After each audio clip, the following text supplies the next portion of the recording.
35 feet tall. It's made of concrete, steel, and paint, and it was made to honor the founder of Pistachio Land, Tom McGinn. He actually moved here from New Jersey in 1977 and started the pistachio farm at that time. The store did not even come until 1990. His son Tim would always recall them going on these family vacations to like the world's largest ball of twine, the world's largest potato, etc. So when his dad passed away, he had the world's largest pistachio made in honor of him.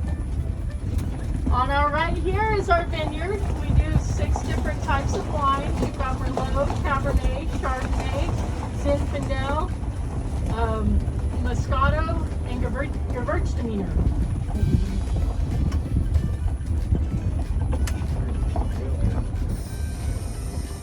So on our right here, this random placed rose that's placed right here is actually, it's an early warning signal for the farmers because it has a unique root system. Whenever any diseases or pests that would normally attack the grapes will attack that rose first. And when the rose starts looking rough, they'll start treating the grapes to prevent whatever's attacking that rose from attacking them. There's a bird over there. It's a lot of birds. And they're big birds too, they're not even little. I saw one on our property. Really big one. That is an old-fashioned wine press that was actually retired in 2005. How it works is they put a big wheel on top of it and 3 guys turn that wheel so it'll crush the grapes. In one press we'll get about 15 gallons of wine. Out of a full day's work we'll get about 100. The T formation that you see that our grapevines are in are actually placed that way to protect the grapes from the sun. The leaves end up providing shade for the grapes. Also, the netting that is on top of the grapevines is to protect them from the birds.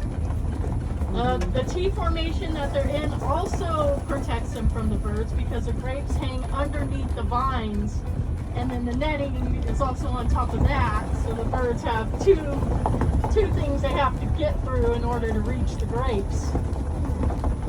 Our soil is caliche, so it's kind of like clay. What it does is whenever we water, it'll just pull on the top and evaporate. So what we had to do was set up our watering system off the ground so that the water will trickle down the vine straight to the roots. How we harvest our grapes and when we harvest them, we'll actually start harvesting them around the middle of August all the way through September. There's a machine that goes up and down each row, and it's got these little propellers on it that'll knock the grapes off the vine into a bin. We then take that bin to the winery and we go through it and pick out all the stems and the leaves and anything that we don't want in our wine. The little white boxes that you see wrapped around the bottom of some of these grapes, it's actually wrapped around the younger grapes because younger grapes are sweeter on the bottom. So they attract rabbits and any of the ground vermin that want to snack on our grapevines. Another thing that those little white boxes do is they force the sugars up the vine to the grapes so the grapes are sweeter. Here is the youngest part of our orchard. These trees were planted in 2000. It takes 8 years before you will get a full harvest off of a tree, which will be about 5 pounds. When they hit 25 years old, you'll get 45 pounds off of one tree. When they hit 55 years old, they'll drop back down to about 35 pounds per tree. But pistachio trees, they basically live forever. They live like 400 years. So as long as you take care of them, they will take care of you.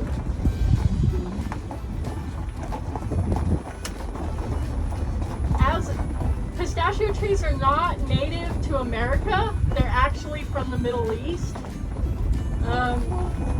California does 98% of America's production. New Mexico does 1%, and Arizona does 1%. There's three parts to a pistachio. There's the hull, the shell, and the nut meat. The hull is the outer layer. It's kind of like a banana peel. It holds everything together while it's forming on the inside. It also lets us know what stage the pistachio in its development.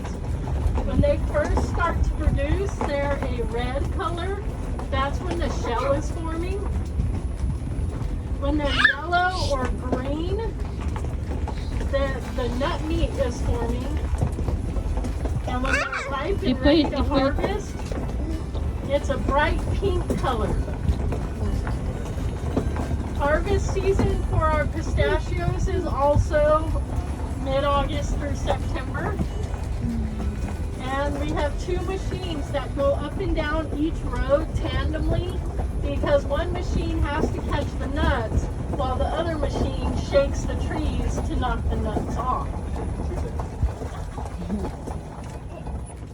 Now this tree here does not have any nuts on it.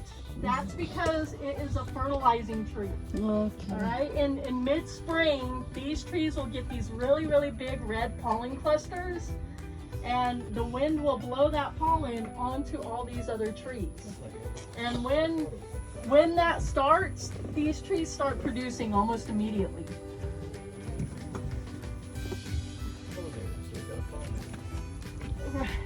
Yeah, we don't do the bees or anything like that. It's just fully wind pollinated.